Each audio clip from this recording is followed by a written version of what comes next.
I'd probably say Pokemon Drachie Wishmaker is my favourite film. Oh, at the moment, probably Captain America: Civil War.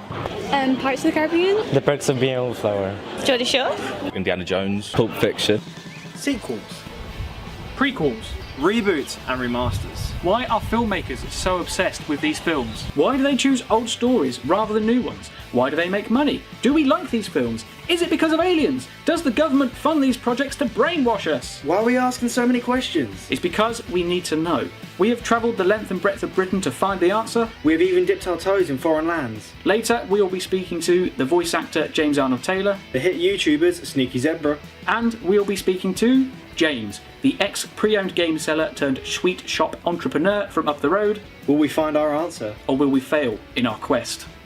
Welcome to the reboot of a sequel, Part 2. Are we there yet? Stick with me, young hobbits. We'll be there in no time.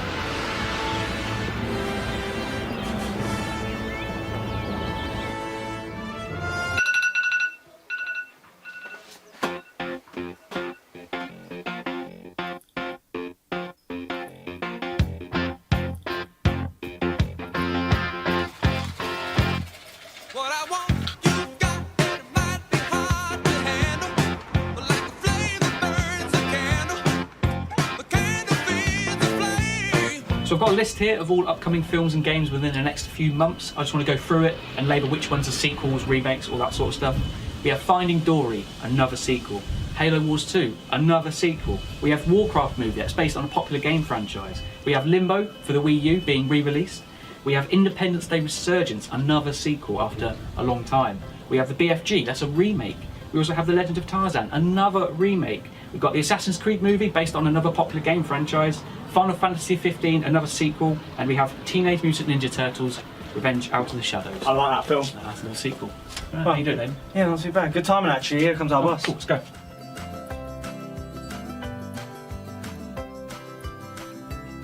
What upcoming films are you looking forward to? Oh, I'm really looking forward to Whiskey, Tango, Foxtrot. Bad Neighbours 2. Justice League. X-Men Apocalypse.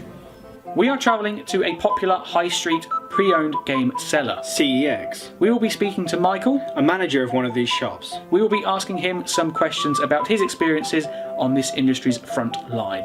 Hi, I'm Michael. I'm the store manager at CEX in Kettering. Thank you for being with us today. Nice Yeah. to meet you. Nice to meet you too. So I'm just going to ask you a few questions. Yeah, sure. Do you see people buying more sequels or original titles? It's definitely sequels. I mean, in both games and films. I mean, for example, of all the thousands of products we sell, the Avengers was 1% of our entire sales last year. For one item to have that much of the market share is massive. GTA 5 was also 2% of our entire sales. So and that's sequels. That's a franchise. That's just proven success of those sequels. So can you name a particular film or game that you personally enjoy and why? Well, Zelda, Ocarina of Time was one of my first games playing when I was younger, and I don't know. Sorry, I've played all the games since then. You know, there's Majora's Mask on the Wii U. I've got the Wind Waker. I've got Hyrule Warriors, and I play it because even though it's nothing like the original, the original gave me something, and it's kind of like touching back to that. So that's why, even though it's completely different now, it's that sense of, you know, reminiscing on the old times. So that's why definitely Zelda is one of my childhood ones. So in your opinion, why do producers make a lot of sequels? Well, like I said earlier, I think with the profit side, I think there's a lot of pressure to make something profitable. You see games pumped out quicker, earlier than they should do, because there's pressure to make money, and you can see that with some of the finalised products. So in terms of games and films, there's a pressure to make money, and there is definitely money in sequels. Like I said, they're cash cows, so that's why I think it's easy. People have success in terms of monetary value, so it's not about creative writing anymore, it's what sells well at the box office. Are there any upcoming films or games that you're looking forward to, and why? Yeah, I'm more of a gamer than a film. I would say 2 games, again, sequels and franchises. The Zelda on the new Nintendo console, and probably Final Fantasy 15. Just because I've always played the whole series. So, yeah. How many Mario games are there? How many Mario? It's got to be. I'd say over 150. Do you want to know how many? Yeah. 171. 171. Am I the closest? Yes, you are. Okay. Not bad, not bad. Okay. Thanks for coming down and giving me time. Cool, man, no worries. So when Hayden's been doing that interview, I went into CX myself to buy myself a little game. I'm going to go home and check it out now. Just wait for Hayden to get back before we can sort of say goodbye. I'll see you, man. It's on the interview, yeah, it was great. Yeah? Yeah. All same time tomorrow then? Yep. Right, we'll see you then. Awesome, Bright and see you early. Right, let's go check out this game. So the game I got was this. This is Ratchet Clank. It is a remake of the first title in the game series, which has accumulated over 14 different titles on 4 different consoles. It has sparked a 6-part comic series and has accumulated a massive amount of merchandise in the form of action figures, t-shirts and collectible pins. It was all started by Insomniac Games, and their little furry alien with his mechanical friend have won tons of awards. But why have they decided to make so many sequels? We actually contacted the voice actor of Ratchet, who is James Arnold Taylor. He's also worked as Obi-Wan Kenobi in the Star Wars Clone Wars series, as well as some of the heroes from the LEGO Marvel superhero games. And we asked him if he has seen a positive or negative effect from working on so many sequels. And we also asked him why he thinks so many sequels have been made. Here is his response. Is there a positive or negative? Well, there's both a positive and a negative effect to sequels. In the case of Star Wars, you don't think of Empire Strikes Back and Return of the Jedi as sequels, really. You think of them as just an extension of the story. You could say the same of like the James Bond series, where these are just extensions of a larger story, a greater story that is being told.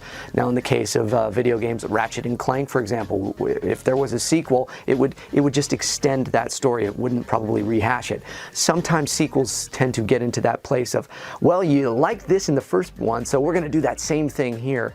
And I think that that's where Hollywood gets confused as to what fans really want.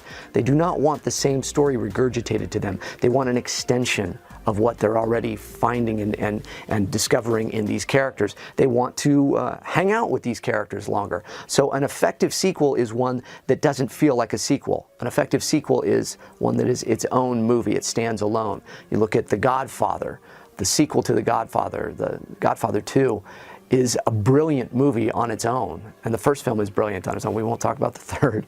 But those two are separate, different movies. So are sequels necessary? Sometimes they are. Are they just for companies to make money? Sometimes they are.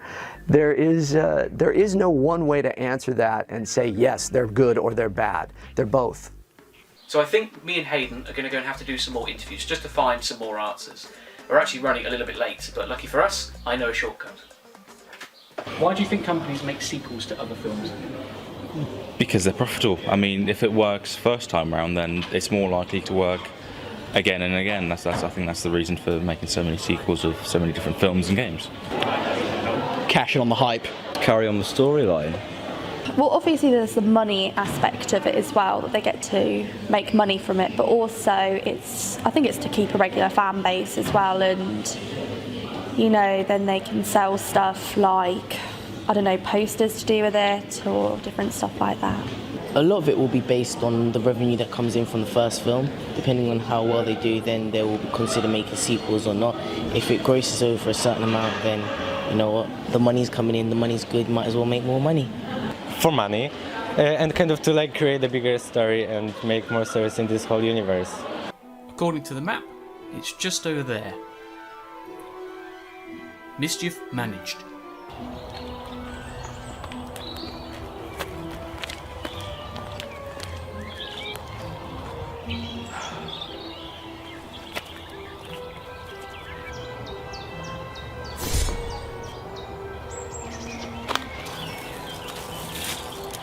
Sure, this was the way. Are you lost again? Found it.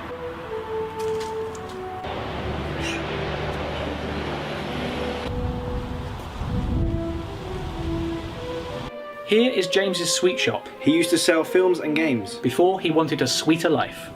James Freeman. I used to run a lovely game shop in the high street with loads of classic and new games. So do you think sequels are liked more than individual films? No, not many times is a sequel better than the original film. Normally the original one sets it and you, for instance, The Matrix. First one was fantastic, then they go off on a silly storyline for the second. Sometimes, occasionally you get it, like Empire Strikes Back was probably better than the original Star Wars. So in your opinion, do you think industries focus on sequels or original titles? Normally what happens is they'll do a movie, if they make plenty of money on it, money talks, they'll make a sequel. So then they'll focus more on the sequel, I would say. That it's purely a money thing, that sometimes a movie they probably didn't spend a lot on does really well. Then you've got movies like John Carter, which is so expensive and flopped like a thing. So it just depends, doesn't it? I think it's just down to money. If they make money, they make a sequel. It's as simple as that, and they make it work. Even if the storyline doesn't work, they make it work somehow. In the future, would you like to see more sequels or perhaps original titles? More original films. Go back to film writing, write some cool films. If you look at most of the films these days, a lot of them are remakes of the old films, whether it be A-Team, whether it be something to do with Marvel. Where's the new writers, where's the new material coming from for the, you know, in the next generations when they're going to look back and go, well, that was cool. There's not that many cool original films, it's remakes of the old stuff. Can you name a particular film or game that you personally enjoy? There's not really one particular one I really enjoy. Obviously when I was growing up I liked Star Wars, so it's cool for that. Really disappointed when they made the 3 films, what were they, 15 years ago, whether they were absolutely CGI mad dog movies. But I thought the latest one was quite cool, looking forward to that one coming back out again. So obviously Star Wars is what I grew up with, so you tend to go back to your childhood with movies, and yeah, so I would say that. But I like, a good movie is a good movie. At the end of the day, you sit and watch it. I love movies, so, you know, passionate about it. If you watch a good movie, sometimes you sit, you pick a film, you think, this one's going to be a load of and you actually watch it and it's decent, and then you know you really like it and there's some really cool stories in it. But I think if they original writing with a cool story, that's what you want, isn't it? Final question, how many Mario games are there? How many Mario games? Wow. Well, if you think about it, I'm old enough to remember the first one on NES, wasn't it? NES, I believe the first one. Yeah, so I played the first one on NES. So are you talking about remakes or just makes the whole thing? Everything. I bet there's got to be, because they went crazy for like Wii U and Wii, didn't they? Where they made like Mario Striker Football, and they made these other weird ones, didn't they? They came in. I would go with 50. Do you want to know the answer? Go on. 171. Wow. Wow. God, they've milked Mario to death, haven't they? Someone's made some money out of Mario, but fair play to them. Exactly. Yeah. Thank you for your time. I'm going to show you around NASA. No problem. Cheers. Little high five. Let's have a high five. Hi, mate. Oh, you're right, man. Did you get any sweets? No. Oh, disappointing. Anyway, I want to show you this. This right here, yeah, is the Assassin's Creed Encyclopedia. This is full of all the history and the lore from the Assassin's Creed games. They've had over 20 games to pick from, so that means they've got so much lore and history that they can actually put inside a book. A full encyclopedia is absolutely crazy. And I'll tell you something else that Assassin's Creed have done as well. They've actually gotten rid of the number in their title. They started off with Assassin's Creed 2, then they went on to 3, then they did Assassin's Creed 4, Black Flag, and then they stopped. There's no Assassin's Creed 5, or at least with the title. And do you want to know why they did that? It's because it stops people from getting tired of the series. It stops them from remembering how many are actually in this franchise, so it stops them from getting tired. Another game that does this is the Mario games. Yes, and we proved that by asking audiences how many Mario games there were, and the results are very interesting. How many Mario games are there? 20? And in the 20s, probably, I'd imagine. 9? 10? At least 35, at least. 171. 171. Amazing. I've never played any of them, so. What? 171? Is that games including Mario or... Okay, yeah, that makes sense. Do you know what we haven't looked at yet? Online platforms such as like YouTubers, and I actually got in contact with famous YouTubers called Sneaky Zebra, and I actually asked them if they see a demand of sequels. Yeah, okay, so I've looked now. Hey, I'm Nick. I'm part of a YouTube channel called Sneaky Zebra, or Zebra, depending where you're from, and we do cosplay videos, short films and parodies. Now, we have quite a unique audience in terms of that some people are only interested in our cosplay videos and some people are only interested in our short films and parody stuff. There is a big chunk of our audience that obviously like a bit of both. Now, we have noticed a lot more comments we get at the moment, especially on our Facebook page and Twitter as well. People asking what conventions we're going to be at for the cosplay side of things, which videos are we going to be doing there, because people really like the cosplay showcase that we give them.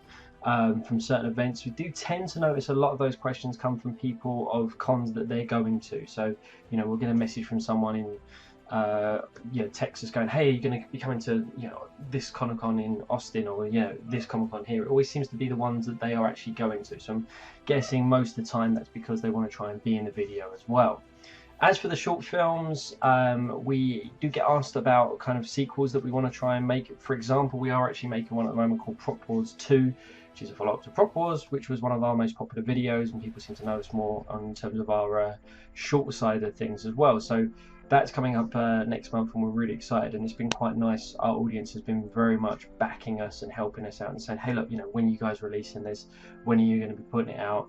Because we really want to see a sequel and what you do next with it. So yeah, there is definitely some nice support from a lot of our fan base asking what's next for us, what are we going to be doing, and obviously also trying to see if there's any way that they can get involved, especially going back to the cosplay side of things as well, you know, how they can kind of work with us, or, you know, get to meet us at one of these conventions as well. That's actually a really good idea. And do you know something else that those online YouTubers do? They use a lot of props. Now, if you're thinking about it, if you're using a lot of props and you make props, would you make props for a film that's got so many sequels and is so loved by everybody? Or would you make props for a risky film that, you know, no one's ever seen and you don't know how it's going to perform? I think the obvious answer is you're going to choose the film that's got a large following. So when we first set out, we talked about why sequels are made. I think part of it is because of the money. You know, these films make the money, but it's not just because of that. These big films do bring in the money, but it's more about the fact that other companies that produce props, they do the advertising for it, they do all the things that are around the film industry. They always orbit the big films that bring in a lot of money, and they sort of push out and alienate the small, new, original films. So I think that's the reason why sequels are made. So we didn't really find a good enough answer, but we are cutting out a large portion of the film industry. That's Hollywood. Next time, Global Distinction Documentaries goes to Hollywood.